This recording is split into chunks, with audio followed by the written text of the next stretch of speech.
My sports coach told me that missing monthly periods and passing out was dedication, so I reported her and had her removed. Months later, she sent her new team after me to ruin my reputation. When I was 14, my mom uprooted our home halfway across the country to Texas. I was scared of having no friends and becoming the loser you always see getting bullied in those high school movies. So to combat this, I joined the gymnastics team. I expected the girls to be that beachy stereotype, but they weren't. They were just pretty girls that everyone else assumed would be really mean. There was only one nut job on the team, Coach Helen. She always had a whistle in her mouth, never spoke without screaming, face always red from anger. On my first day, one of the girls told me that there was a rumor of Helen hitting one of the girls in the past. I thought it was just dumb gossip, but as more time passed, I understood how the rumor had spread so far, because in the span of just a few days, Helen had already called me a fat F whose only purpose is comedic relief, all because I was a little slower than usual since I was on my period. Whenever she screamed at me, I'd just play some Taylor Swift song in my head and wait for her to finish, because there was no way I'd let her insane perfectionism get to me. But my friend Kayla ate up everything Coach Helen said. When the Clue app said her period was on the way, Kayla refused to eat nothing but lemons and ice cubes for an entire 24 hours, because the starvation prolonged it from starting. We could always tell when it was happening. She'd look like some sort of flexible zombie.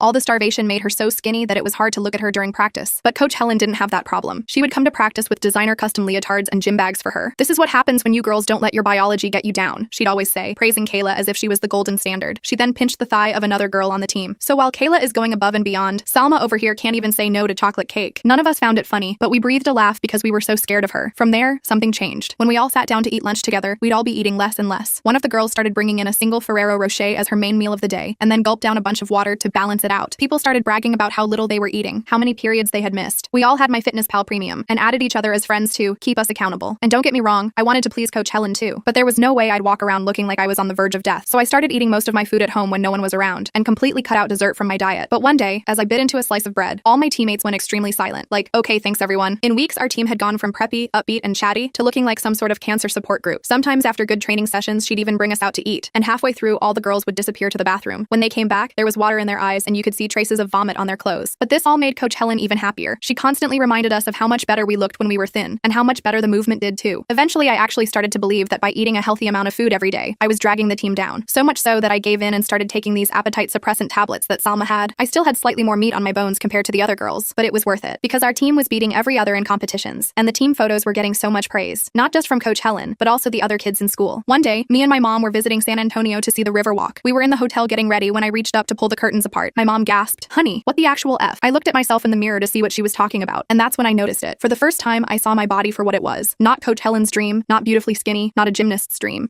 I was malnourished, severely underfed, and sickly. Tears filled my eyes, and that's when my mom grabbed me. "Honey, what happened? How long has this been going on?" The desperation in her voice woke me up to how messed up the entire thing was, and I simply told her I'd stop, and I meant it. When school started again, I gathered all the girls at lunch. I told them it wasn't normal to feel dizzy every time you get out of bed in the morning, to feel tired after sleeping for 16 hours, to only get your period once every 3 months. Pretty much all of them rolled their eyes or just zoned out. Well, that's when I took out Popeye's classic chicken sandwich and ate it right there and then. Their mouths dropped. One of them looked like they were about to faint. Mwahaha. But as soon as my master plan started, it was ruined, because that's when Coach Helen burst through the doors. She marched over to our table, whistle swinging around her neck like a pendulum of doom. The entire cafeteria went silent. You could hear the Popeye's wrapper crinkling in my hand. "What do you think you're doing?" she hissed at me, her voice low but somehow still carrying across the room. I took another bite of my sandwich, trying to look casual while my heart was about to explode. "Eating lunch," I mumbled through a mouthful of chicken. The other girls at the table looked like they were watching a horror movie. Madison was literally covering her eyes. Coach Helen snatched the sandwich from my hand and threw it in the trash can beside our table. Then she leaned in close to my face. "Team meeting. After school. Don't be late." She stormed off, leaving behind the scent of her overpowering perfume and pure rage. The rest of the day was torture. I got texts from everyone on the team asking what I was thinking. Salma sent me a crying emoji followed by, "Rip your gymnastics career." Even girls who weren't on the team were whispering about me in the hallways. By 6th period, the story had somehow morphed into me throwing a chicken sandwich at Coach Helen's face. After the final bell, I dragged my feet to the gym. Coach Helen was already there with the entire team sitting in a semicircle around her. There was an empty spot right in front of her. "Great. Nice of you to join us, Mackenzie," she said, using my full name, which she only did when she was really mad. I was just explaining to the team about commitment and sacrifice. I sat down on the cold floor. Everyone was avoiding eye contact with me. As I was saying, ladies, this is not a hobby. This is not a social club. This is elite gymnastics. And elite gymnasts understand that their bodies are instruments. She walked around our circle like a shark. Some of you have been making excellent progress. Others, she paused dramatically behind me, seemed to think fast food is an acceptable fuel for champions. The lecture went on for almost an hour. She brought up every competition we'd won since we started her nutrition program. She reminded us of the scouts who would be at regionals next month. She made Kayla stand up and demonstrate how her backflip had improved now that she wasn't weighed down. By the end, I felt like absolute garbage. Was I really being selfish? Was I letting everyone down? The doubt crept in like poison. "Now, I think we need to address the chicken sandwich incident directly," Coach Helen finally said, turning to face me. "Mackenzie, do you have something to say to your teammates?" Everyone stared at me. I opened my mouth, not even sure what was going to come out, but then I remembered my mom's face in that hotel room, the horror in her eyes when she saw what I'd become. "Yeah, I do have something to say," I started, my voice shaky. "I think we're all getting sick. Like, literally literally sick. Brenda passed out last week during practice. Catherine hasn't had her period in 3 months. We're all dizzy and tired all the time. Coach Helen's face hardened. That's called dedication. No, it's called an eating disorder, I shot back. The words hung in the air like a bomb. No one had ever said it out loud before. The silence was broken by Kayla. Coach Helen is just trying to help us be our best. Maybe you should quit if you can't handle it. Several girls nodded in agreement. I looked around at my teammates, girls I'd spent every day with for months. They looked like strangers now. Or maybe I was seeing them clearly for the first time. Scared, brainwashed, and desperately thin. Practice starts in 5 minutes, Coach Helen announced, effectively ending the discussion. Anyone not on the floor ready to work can find another team. As everyone scrambled to get changed, Salma caught my eye. She mouthed, "Sorry," before hurrying away. I stood there alone, wondering if I was crazy or if everyone else was. That night, I couldn't sleep. I kept thinking about what Coach Helen had said, what my mom had seen, what my body was telling me. Something had to change, but I had no idea how to make that happen without losing everything. My spot on the team, my friends, the one thing I was actually good at in this new town. The next day at practice was brutal. Coach Helen made me do conditioning drills for the entire 2 hours while everyone else worked on routines. My legs felt like jelly by the end, and I could barely walk to my mom's car afterward. When I got home, I collapsed on my bed and cried for like an hour straight. Not because of the physical pain, but because I felt so alone. My mom knocked on my door with a plate of spaghetti. "Honey, do you want to talk about it?" she asked, sitting on the edge of my bed. I told her everything. The team meeting, the way everyone looked at me like I was a traitor, how Coach Helen had singled me out. My mom's face got all serious. She asked if I wanted to quit the team. Part of me did, but another part couldn't stand the thought of giving up. Plus, I'd finally made friends in this new town. If I quit gymnastics, I'd be back to square one, the new girl with no social life. I'm going to stick it out, I told her, but I'm not starving myself anymore. The next few days were weird. At practice, Coach Helen barely acknowledged me except to criticize my form or speed. The other girls mostly avoided me, except for Salma, who would occasionally whisper encouragement when no one was looking. Kayla, on the other hand, had become Coach Helen's mini-me, pointing out my mistakes before Coach Helen even had the chance. On Thursday, I was struggling with my balance beam routine. I kept wobbling on my turns, probably because I was actually eating regular meals again, and my body was adjusting. Coach Helen made me repeat the same sequence like 15 times while everyone watched. "This is what happens when you prioritize fast food over fitness, ladies," she announced to the team. Mackenzie used to be able to do this in her sleep. I gritted my teeth and tried again, and again, and again. My legs were shaking from exhaustion, but I refused to give up. On my 16th attempt, I finally nailed it. I looked over at Coach Helen, expecting at least a nod of approval. Instead, she just blew her whistle. "All right, water break for everyone except Mackenzie. She needs to do it 5 more times to make up for her regression." As everyone headed to their water bottles, I heard Kayla loudly say, "That's why Coach Helen is the best. She doesn't let anyone slack off." I wanted to scream. Instead, I did the routine 5 more times, each one more perfect than the last, fueled by pure rage. After practice, I was the last one in the locker room. As I was changing, I overheard Coach Helen talking to her assistant coach, Tyler, just outside the door. "We need to make an example of her," Coach Helen was saying. "The other girls are watching. If they think they can eat whatever they want and still compete, everything I've built will fall apart." Tyler's response was quieter, but I caught something about taking it too far and parents might complain. Coach Helen laughed. "Parents want winners, Tyler. They don't care how we get there." I froze, my t-shirt halfway over my head. They were talking about me. They were planning something. I quickly finished changing and snuck out the back door of the gym. That night, I couldn't sleep again. I kept thinking about what I'd overheard. Make an example of me? What did that even mean? Would she kick me off the team? Give me even harder conditioning? I tossed and turned until my alarm went off at 6 a.m. for morning practice. When I got to the gym, something felt off. Everyone was already there, which was weird because I was usually one of the first to arrive. Coach Helen stood in the center of the floor with a scale, an actual weight scale. "Good morning, Mackenzie," she said with a smile that didn't reach her eyes. "We're doing weigh-ins today." My stomach dropped. In all my months on the team, we'd never done public weigh-ins. Sure, Coach Helen would sometimes make comments about our bodies or pinch our thighs, but she'd never actually weighed us in front of everyone. "Everyone line up," she commanded. "Leotards only, no warm-ups." One by one, the girls stepped on the scale. Coach Helen recorded each weight in a little black notebook, occasionally nodding in approval or frowning slightly. When it was Kayla's turn, Coach Helen actually clapped. "Ladies, this is your target," she announced. "Kayla has maintained her competition weight perfectly." Then it was my turn. I hesitated, but Coach Helen beckoned me forward impatiently. I stepped on the scale, my heart pounding. The digital display flashed a number that was about 8 pounds higher than when I'd been starving myself. Coach Helen's face darkened. Well, it seems someone has been enjoying their Popeyes a little too much." She wrote down my weight and circled it dramatically. "This is what we call a liability, ladies. Extra weight means extra strain on your joints, extra risk of injury, extra difficulty for your teammates who might have to spot you." I felt my face burning with humiliation. Some of the girls were looking at the floor, but others were staring right at me. Kayla had a smug little smile on her face. "Mackenzie will be doing extra conditioning until she gets back to her competition weight," Coach Helen announced, "and she'll be sitting out the group routine at the meet next weekend." I bit my lip hard to keep from crying. The group routine was my favorite part of competition, and I'd been practicing it for weeks. "That's not fair," a voice said from the back of the group. Everyone turned in shock. It was Salma. "Mackenzie hits every mark in that routine. We need her." Coach Helen's eyes narrowed. "Interesting perspective, Salma. Let's check your progress, shall we?" She flipped back in her notebook. "You're up 3 pounds from last month. Perhaps you'd like to join Mackenzie in extra conditioning?" Salma immediately shut up and looked away. I couldn't blame her. After the weigh-in disaster, practice was a blur of exhaustion and humiliation. Coach Helen made me run laps around the gym while everyone else worked on routines. Every time I passed the group practicing without me, my chest hurt a little more. By the end of the week, I was mentally and physically drained. The meet was tomorrow, and I still hadn't been allowed to practice with the team. Instead, I'd spent every session doing endless conditioning exercises while Coach Helen criticized my form, my attitude, and occasionally, my breathing. Saturday morning arrived, and I dragged myself to the competition venue. Even though I wasn't in the group routine, I still had my individual events. As I was warming up, Salma approached me. "Hey," she said quietly. "I'm sorry about the other day. I should have stood up for you more." I shrugged. "It's okay. I get it. Nobody wants to be Coach Helen's next target." Salma looked around nervously to make sure no one was listening. "There's something you should know. Coach Helen has been talking to the other coaches about you. She's been saying you've been having attitude problems and might try to show off during your routines. My jaw dropped. What? Why would she do that? I think she wants you to mess up, Salma whispered. She told Kayla that sometimes you have to prune the weak branches to save the tree or something weird like that. Before I could respond, Coach Helen's voice boomed across the warm-up area. Ladies, circle up. We all gathered around her. She gave her usual pre-competition pep talk, all about representing the team and showing our best selves. Then she looked directly at me. Some of us will be sitting out certain events today, as discussed. This is a valuable learning opportunity about the importance of discipline and commitment. I clenched my fists but said nothing. I still had floor, bars, and beam. I'd show her. I'd show everyone. The competition started and our team was doing well. Kayla nailed her vault, getting the highest score of the day so far. Salma was solid on beam. I was up next on floor, my strongest event. As I chalked my hands, Coach Helen appeared beside me. Remember, Mackenzie, no fancy additions to your routine. Stick to what we've practiced. I nodded, confused. I never deviated from my routines in competition. That was gymnastics 101. I took my position on the floor, waiting for my music to start. The familiar notes began, and I launched into my routine. Everything felt good. My tumbling passes were clean. My dance elements were sharp. I was in the zone. As I prepared for my second pass, I noticed Coach Helen watching me intently from the sidelines. There was something in her expression that made me hesitate for a split second. That moment of distraction was enough to throw off my timing, and I took a big step out of bounds on my landing. I recovered quickly and finished the routine, but I knew I'd lost points. When I came off the floor, Coach Helen was shaking her head. What happened out there? You know better than to step out of bounds. I got distracted, I said, still catching my breath. Her eyes narrowed. Concentration is part of the sport, Mackenzie. You need to block out everything except your routine. I stared at her, realizing she had been trying to throw me off with her intense scrutiny. My score came up, 8.6. Not terrible, but well below my usual. Coach Helen patted my shoulder with fake sympathy. Better luck on bars, she said, loud enough for the other coaches to hear. Sometimes nerves get the best of us. I was fuming as I prepared for bars. This time, I was ready. I blocked out everything except the apparatus in front of me. When my turn came, I attacked the routine with everything I had. No hesitation, no doubt. Just clean, precise movements that I'd practiced thousands of times. I stuck my dismount perfectly. The crowd cheered, and even some of my teammates looked impressed. Coach Helen's face was unreadable. My score flashed, 9.4, my best of the season. Take that, Coach Helen. As I walked back to our team area, I passed the judges' table. One of them, an older woman with gray hair, gave me a small smile. Nice recovery, she said quietly. Don't let anyone get in your head. I blinked in surprise. Had she somehow seen what was happening? Before I could respond, Coach Helen appeared at my side, steering me away. What did she say to you? She demanded. Just nice routine, I lied. Coach Helen looked suspicious but didn't push it. You're up on beam in 20 minutes. Start warming up. Beam was my weakest event, the one where my extra few pounds actually did make a difference in my balance. As I practiced my mount on the warm-up beam, I could feel Coach Helen watching me like a hawk. When it was finally my turn to compete, I felt a weird calm settle over me. Maybe it was because I'd already been through so much that day, or maybe I was just too tired to be nervous anymore. I mounted the beam cleanly and moved through my routine with a focus I hadn't felt in weeks. About halfway through, I spotted my mom in the stands. She gave me a subtle thumbs up and something clicked inside me. I wasn't doing this for Coach Helen. I wasn't doing it for my teammates. I was doing it for me because I loved the feeling of nailing a difficult skill after working hard to master it. I finished my routine with a solid dismount and a small hop on landing. Not perfect, but definitely my best beam performance of the season. I walked back to Coach Helen, who looked genuinely surprised. Well, she said, seems like you can focus when you want to. My score came in at 9.1, putting me in third place for beam overall. As the competition wrapped up, our team had secured second place. Not bad considering I'd been kept out of the group routine. During the award ceremony, I stood with my teammates, accepting our silver medal. Coach Helen was all smiles for the parents and judges, praising our hard work and dedication. Anyone watching would think she was the most supportive coach in the world. As we were packing up to leave, the gray-haired judge approached me again. You have real talent, she said, but talent needs the right environment to flourish. She handed me a business card. My name's Cynthia. I used to coach at UT. If you ever want to talk about your gymnastics future, give me a call. I quickly pocketed the card before Coach Helen could see it. Thank you, I whispered. On the bus ride home, I sat alone, thinking about everything that had happened. Coach Helen had tried to sabotage me, and I'd still performed well. What did that mean? Could I actually succeed without her help? The next day was Sunday, our one day off from practice. I used the time to do some research. I looked up eating disorders in athletes, proper nutrition for gymnasts, and coaching ethics. What I found confirmed what I'd started to suspect. Coach Helen's methods weren't just harsh, they were dangerous and possibly illegal. I called Cynthia, the former UT coach. She agreed to meet me for coffee at a place far from our gym. When I arrived, she was already there, looking much more relaxed than she had at the competition. I told her everything. The starvation diets, the public humiliation, the weigh-ins, even how Coach Helen had tried to mess with my concentration during my routine. Cynthia listened without interrupting, occasionally taking notes. When I finished, she sighed deeply. Unfortunately, this isn't uncommon in elite gymnastics. Coaches like Helen prey on young athletes' desire to succeed and parents' ambition for their kids. So there's nothing I can do? I asked, feeling defeated. I didn't say that, Cynthia replied. What she's doing is wrong, and it needs to stop. But you need evidence, and you need allies. We spent the next hour making a plan. I would start documenting everything, taking notes after each practice, recording Coach Helen's comments if possible, keeping track of any physical symptoms the team was experiencing. Cynthia gave me the contact information for the Regional Gymnastics Association, which had strict policies against abusive coaching. The hardest part will be getting your teammates on board, Cynthia warned. They're scared, and they've been conditioned to think this is normal. I thought about Salma, who had tried to stand up for me, and even about Kayla, who was so deep under Coach Helen's spell that she was destroying her own body to please her. I have to try, I said, for all of us. Monday's practice was business as usual. Coach Helen acted like nothing had happened at the competition, but she kept me separated from the rest of the team as much as possible. I started my documentation, mentally noting every inappropriate comment, every unreasonable demand. After practice, I approached Salma in the parking lot. Can we talk? I asked. Not here, maybe at the library tomorrow? She looked nervous but nodded. Okay, but I can't stay long. Coach Helen wants us to do extra cardio this week. The next day, I met Salma at the public library. We found a quiet corner where no no one would overhear us. I showed her some of the articles I'd found about proper nutrition for athletes and the long-term damage caused by extreme dieting. This is what's happening to us, I explained. It's not normal and it's not okay. Salma looked at the pictures of female athletes who had developed stress fractures, heart problems, and hormonal issues from being undernourished. My mom's been worried about me, she admitted. I haven't had my period in 5 months and I'm always cold, even when it's like 90 degrees outside. That's not healthy, Salma. None of this is. She bit her lip. But what can we do? Coach Helen has all the power. If we complain, she'll kick us off the team. Not if we all stand together, I said. I've been talking to someone who can help us report her to the regional association, but we need evidence and we need more girls to speak up. Salma thought for a moment. I might know someone else who would help. Remember Aaron? He graduated last year, but he used to film all our competitions for his sister Madison. He has footage of Coach Helen screaming at us, making those comments about our bodies. I bet he still has those videos. That was a breakthrough I hadn't expected. Can you contact him? Yeah, we're still friends. I'll text him tonight. Over the next week, Salma and I worked quietly to build our case. Aaron came through with the videos, which clearly showed Coach Helen's inappropriate behavior at several competitions. Salma convinced Madison to join our cause after Coach Helen made her cry during practice by saying her thighs looked unprofessional. We were making progress, but we needed more. Most of the team was still too scared to openly defy Coach Helen, and Kayla had become suspicious of Salma and me spending time together. She reported back to Coach Helen about everything. Things came to a head the following Monday. Coach Helen announced that we would be doing weekly weigh-ins from now on, with our weights posted publicly to encourage accountability. When Madison asked if that was really necessary, Coach Helen exploded. "If you don't like my methods, there's the door," she screamed, her face turning that familiar shade of purple. "I have a waiting list of girls who would unalive to be on this team." Madison started crying. Salma put an arm around her. I stood there watching the scene unfold, and something inside me snapped. "This has to stop," I said, loud enough for everyone to hear. Coach Helen turned to me, her eyes narrowing. "What did you say?" I said this has to stop. The weigh-ins, the starvation, all of it. It's abusive and it's wrong. The gym went completely silent. Even Kayla looked shocked. Coach Helen laughed, but it sounded forced. "Abusive? I'm trying to make you champions. This is what elite gymnastics looks like." "No, it's not," I countered. "I've done my research. Healthy athletes need proper nutrition. What you're promoting is disordered eating, and it's dangerous." "Research?" she sneered. "Did you get that from your fast food nutritionist?" Some of the girls laughed nervously, but others were watching me with new interest. "I got it from actual sports medicine experts," I said, "and from former coaches who know that what you're doing isn't just wrong, it's against the rules of the Gymnastics Association." Coach Helen's fake smile disappeared. "That's enough. You're off the team. Get your things and get out." "Fine," I said, surprised by how calm I felt. "But before I go, I want everyone to know that I've been documenting everything, the weigh-ins, the comments about our bodies, the starvation diets, and I'm not the only one." Salma stepped forward to stand beside me. After a moment, Madison joined us. Coach Helen looked between the three of us, her confidence visibly wavering. "This is ridiculous," she sputtered. "You're just bitter because you can't keep up." "We have videos," Salma said quietly. "From competitions, from practices. Aaron's been filming for years." Coach Helen's face went pale. "You've been spying on me? That's illegal." "Actually," I said, "recording in public places like competition venues isn't illegal, and neither is reporting abusive coaching practices to the regional association, which is what we're doing next." Coach Helen looked like she was about to explode. Her face went through like 5 different shades of red in 2 seconds. She started pointing her finger at me, then at Salma, then at Madison. "You ungrateful little brats," she hissed. "After everything I've done for you, for this team, I've made you winners." I stood my ground even though my legs felt like jelly. "You've made us sick. There's a difference." She turned to the rest of the team who were watching with wide eyes. "Don't listen to them. They're just jealous of those of you who have what it takes, who are willing to make sacrifices." Kayla stepped forward, positioning herself next to Coach Helen like some kind of loyal soldier. "Coach Helen pushes us because she believes in us. Some people just can't handle it." I looked at Kayla, really looked at her. Her leotard was hanging off her bony shoulders. Her face was gaunt, with dark circles under her eyes. She looked like she might snap in half if someone hugged her too hard. "Kayla," I said softly, "when was the last time you weren't hungry, or dizzy, or cold all the time?" Something flickered across her face. Doubt, maybe. But Coach Helen put her arm around Kayla's shoulders. "Don't let them get in your head, Kayla. You're my star. You know what it takes." Practice ended in complete chaos. Coach Helen kicked me, Salma, and Madison out. As we were leaving, I turned back to the rest of the team. "If anyone else wants to talk, we'll be at Starbucks after school tomorrow." Coach Helen slammed the gym door in our faces. That night, my phone blew up with texts. Some girls from the team were furious, saying we were ruining everything right before regionals. Others were curious, asking questions about what we were planning to do. Kayla sent me a single message: "You're pathetic." I didn't sleep much. I kept thinking about what would happen next. Would anyone else join us? Would the regional association even care? What if Coach Helen convinced everyone we were lying? The next day at school was weird. Girls from the team either avoided me completely or whispered as I walked by. In chemistry, I caught Brenda looking at me. When our eyes met, she quickly looked away, but not before I saw something in her expression. Fear, maybe, or hope. After school, Salma, Madison, and I went to Starbucks as planned. I honestly expected to sit there alone, drinking our overpriced coffees and feeling like failures. But at 3:45, Brenda walked in, then Catherine, then 2 more girls from the junior team. By 4:15, we had 8 gymnasts sitting around pushed-together tables, speaking in hushed voices about Coach Helen. "She made me train on a sprained ankle last year," Catherine said. "Told me I was faking it for attention. She called me Thunder Thighs in front of everyone at the Christmas showcase," one of the junior girls added. "My parents were right there." "I passed out during conditioning last month," Brenda admitted. "She told everyone I just wasn't trying hard enough." One by one, they shared their stories. It was like a dam breaking. Some cried, others got angry. I just listened, taking notes when someone mentioned something specific we could use. "So what's the plan?" Catherine finally asked. "Are we really going to report her?" I nodded. "Cynthia, she's a former UT coach, is helping us put together a formal complaint for the regional association. But we need as much evidence as possible. Texts, emails, videos, photos of bruises, medical records showing weight loss, anything that proves what's happening." "I have texts," Brenda said quietly. "She sends us these motivational messages, except they're not really motivational." She handed me her phone. I scrolled through dozens of messages from Coach Helen. "Remember, a moment on the lips equals failure on the beam. Hungry? Good. Champions aren't satisfied. satisfied. Saw you at lunch today. Hope that sandwich was worth adding 5 extra minutes to your conditioning tomorrow. My stomach turned. Can I screenshot these? Brenda nodded. Take whatever you need. By the end of our meeting, we had a solid plan. Everyone would gather whatever evidence they had. We'd meet again in 3 days to put it all together. Then we'd submit our complaint to the regional association with Cynthia's help. As we were leaving, Catherine grabbed my arm. What about Kayla? Should we try to talk to her? I sighed. I don't know. She's so deep in Coach Helen's world. I'm not sure she'll listen to us. We should try, Catherine insisted. She's the worst off of all of us. She was right. Despite being Coach Helen's favorite, Kayla was suffering the most. Okay, I agreed, but we need to be careful. If she tells Coach Helen what we're doing, I'll talk to her, Catherine offered. We used to be close before all this. The next day at school, I was opening my locker when Kayla appeared beside me. She looked even worse up close. Her skin had this grayish tint that couldn't be healthy. Catherine said you wanted to talk to me, she said flatly. Yeah, I replied, surprised she'd actually sought me out. Do you have a minute? She glanced around nervously. Not here. Meet me in the band room during lunch. No one's ever there on Thursdays. I spent the morning wondering what Kayla wanted. Was it a trap? Was Coach Helen putting her up to this? By lunch, I was a ball of nerves. The band room was empty as promised. Kayla was sitting on a chair in the corner, looking small and fragile under the fluorescent lights. Are you really reporting Coach Helen? She asked as soon as I walked in. I nodded. We have to, Kayla. What she's doing isn't okay. She'll deny everything. She'll say we're making it up because we couldn't handle the pressure. That's why we need evidence. We have videos, texts, medical records. I have a journal, Kayla interrupted. She told me to keep track of everything I eat and other stuff. My heart started beating faster. What kind of other stuff? Kayla looked down at her hands. She weighs me every day, not just at practice. She makes me come to her office before school. She writes down the number and if it's not what she wants, she makes me do extra workouts. Sometimes she makes me get rid of what I've eaten. I felt sick. Kayla, that's really serious. That's way beyond tough coaching. I know, she whispered. I know it's messed up, but she convinced me it was the only way I'd ever be good enough. Her voice cracked. My mom's been trying to get me to see a doctor. She thinks I have an eating disorder. Do you? I asked gently. Tears filled her eyes. Probably. Yes. I don't know how to stop. I moved closer and cautiously put my hand on her shoulder. She felt so fragile, like a bird. We can help you, Kayla, but we need your help too. She wiped her eyes. Coach Helen can't know I talked to you. She'll destroy me. She won't find out. I promised. Can you bring your journal to Starbucks tomorrow? We're meeting after school. Kayla nodded. I'll try. I spent that night updating Cynthia on everything. She was especially concerned about what Kayla had told me. That crosses every ethical line there is, she said over the phone. If what Kayla's saying is true, this isn't just about getting Helen removed as coach. This could involve the school administration and possibly even Child Protective Services. The next day dragged by. I kept looking for Kayla in the halls but didn't see her. When the final bell rang, I rushed to Starbucks, hoping she'd show up. Everyone else was already there when I arrived. We waited for Kayla for almost 30 minutes, but she never came. Maybe she changed her mind, Madison suggested. Or maybe Coach Helen found out, Salma said darkly. We continued without her, compiling all our evidence into a single document. Aaron had come through with video clips showing Coach Helen screaming at us, making comments about our bodies, and forcing injured gymnasts to continue training. Catherine had emails, Brenda had texts. Madison had before and after photos showing dramatic weight loss across the team. We were just finishing up when my phone buzzed with a text from an unknown number. Coach Helen found Kayla's journal. She's losing it. Come to the gym now. My blood ran cold. I showed the others the message. We need to go, Catherine said immediately. Kayla could be in trouble. We all rushed to the gym, which was supposed to be closed for maintenance that day. As we approached, we could hear shouting from inside. Through the windows, I could see Coach Helen waving Kayla's journal in the air. Kayla was crying, trying to grab it back. 2 other coaches, including Tyler, were standing nearby looking uncomfortable. We burst through the doors just as Coach Helen was yelling, "You ungrateful little traitor. After everything I've done for you." Everyone froze when they saw us. Coach Helen's eyes narrowed. Well, the gang's all here. Come to support your fellow conspirator? Give Kayla her journal back, I said, trying to sound braver than I felt. Coach Helen laughed. This journal? This collection of lies and exaggerations? She flipped through the pages mockingly. Poor Kayla, forced to maintain a healthy weight. Tragic. It's not healthy, Kayla said quietly. I haven't had my period in 8 months. I'm always cold. I can't sleep. I can't think straight. That's called dedication, Coach Helen snapped. No, that's called malnutrition, said a new voice from behind us. We all turned to see Cynthia standing in the doorway, along with a man in a suit I didn't recognize. Who the hell are you? Coach Helen demanded. Cynthia Miller, former head coach at UT, Cynthia replied calmly. And this is Robert Williams from the Regional Gymnastics Association. We received some concerning reports about your coaching methods, Helen. Coach Helen's face went pale, then red. These girls are lying. They're just not tough enough for elite gymnastics. Elite gymnastics doesn't require starving children, Robert said firmly, or verbal abuse, or forcing injured athletes to train. This is ridiculous, Coach Helen sputtered. Tyler, tell them how I run this team. Tyler looked uncomfortable. Helen, maybe we should discuss this privately. Privately? She shrieked. There's nothing to discuss. These ungrateful brats are trying to ruin me because I push them to excellence. While they argued, I edged closer to Kayla. Are you okay? I whispered. She nodded slightly, her eyes never leaving her journal in Coach Helen's hand. We need that journal, I murmured. It's evidence. Kayla took a deep breath, then suddenly lunged forward and snatched the journal from Coach Helen's grasp. Coach Helen tried to grab it back, but Salma stepped between them. Don't touch her, Salma said firmly. Coach Helen looked like she might actually hit Salma, but then seemed to remember Robert and Cynthia were watching. She took a step back, visibly trying to compose herself. This is all a misunderstanding, she said, her voice suddenly syrupy sweet. I only want what's best for my girls. Sometimes tough love is necessary in this sport. Tough love doesn't cause eating disorders, Cynthia replied, or injuries, or psychological trauma. Robert stepped forward. Helen, in light of these allegations, you're suspended from coaching pending a full investigation. Please gather your personal belongings and leave the premises. Suspended? Coach Helen looked like she'd been slapped. You can't do that. The regionals are next week. An interim coach will be appointed, Robert said firmly. This isn't a negotiation, Helen. For a moment, I thought Coach Helen might actually explode. Her face went through about 10 different expressions before settling on cold fury. She pointed at me, then at Kayla. You'll regret this, she hissed. All of you. You're nothing without me. Then she stormed off to her office, slamming the door so hard that the trophies on the nearby shelf rattled. The gym was silent for a long long moment. Then Kayla started crying, not quiet tears, but deep body-shaking sobs. Catherine put her arm around her, and soon we were all huddled together in a weird group hug. What happens now? Madison asked, looking at Robert and Cynthia. Now, Robert said, we conduct a proper investigation. We'll need statements from all of you and any evidence you've collected. And in the meantime, Cynthia added, you girls get back to actually enjoying gymnastics, with a coach who doesn't think starvation is a training technique. The next few weeks were a blur. We all gave statements to the regional association. Kayla's journal turned out to be the most damning evidence. Detailed accounts of daily weigh-ins, forced purging, and psychological manipulation that made my skin crawl just hearing about it. Coach Helen was officially fired 3 weeks later. The school issued this super bland statement about pursuing other opportunities, but everyone knew the truth. Some parents were actually mad about it, mostly the ones whose kids were winning under Helen's methods, but most were horrified when they learned what had been happening. Cynthia stepped in as our interim coach while the school searched for a permanent replacement. The difference was like night and day. She actually talked about proper nutrition for athletes. She never commented on our bodies, only our technique, and she banned weigh-ins completely. Your weight is between you and your doctor, she told us. My job is to make you strong, skilled gymnasts, not to make you skinny. Kayla had the hardest adjustment. Years of Coach Helen's brainwashing didn't disappear overnight. Her mom got her into treatment for her eating disorder, and she had to take a break from gymnastics for a while, but she texted me sometimes, updating me on her progress. We didn't win regionals that year. Without Coach Helen's extreme methods, we placed 4th, still respectable, but not the domination we'd gotten used to. Some girls quit the team, saying Cynthia was too soft, but most of us stayed. Slowly, things got better. We started having actual fun at practice again. We laughed, we ate lunch together without counting every calorie. Our periods came back. Our hair stopped falling out. We looked like healthy teenagers instead of walking skeletons. One day, about 6 months after everything went down, I was at the mall with Salma and Madison when we ran into Kayla. She looked so different. Her face was fuller, her eyes brighter. She was actually smiling. Hey, she said a little awkwardly. How's the team? Good, I replied. Different. Better. Cynthia is teaching us this new floor routine that's actually fun. Kayla nodded. That's cool. My therapist says I might be able to come back next season, if I want to. Do you want to? Salma asked. Kayla thought about it. I think so. I miss it. The real parts of it, you know, not the crazy Coach Helen parts. We all nodded. We knew exactly what she meant. Well, we miss you, Madison said. And Cynthia would love to have you back when you're ready. Kayla smiled. A real smile. Not the strained one she used to force during Coach Helen's reign of terror. Thanks. That means a lot. As we said goodbye and continued our shopping, I realized something. We'd all survived Coach Helen. Not just physically, but mentally too. She'd tried to break us down, to make us believe we were only worth something if we were starving ourselves for her approval. But in the end, we'd proven her wrong. We were stronger than she thought. Strong enough to stand up for ourselves, to help each other, to heal. And that was worth more than any trophy she could have won us.